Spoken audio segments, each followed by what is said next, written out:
quasiment 6 ans que je suis en sélection. Jamais j'ai eu un effectif où tout le monde a un temps de jeu conséquent.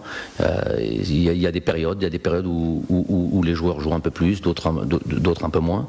Mais c'est les effectifs qu'on a. Donc le temps de jeu est évidemment important, très important même. Mais voilà, dans l'absolu, c'est pas toujours ce que l'on a.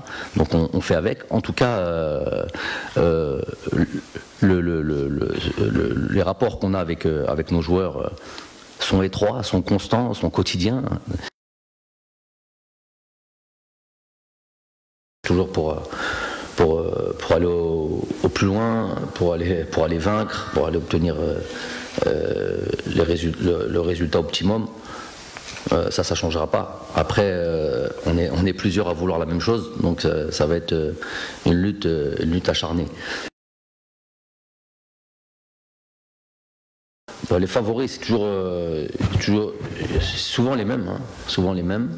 On les connaît.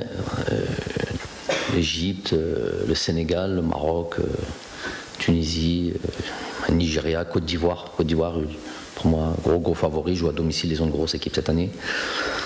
Toutes ces équipes-là sont prétendantes au titre. Je ne pense pas qu'il y ait quelqu'un qui peut avoir avec certitude assuré qui va gagner de ces équipes-là. Nous, on part avec une position d'équipe qui ne s'est pas qualifiée à la Coupe du Monde dernière. Qui est sorti au premier tour, vous me l'avez tellement répété, donc je peux vous le dire, qui est sorti au premier tour de la dernière CAN. Donc nous, on n'est pas favoris. Hein.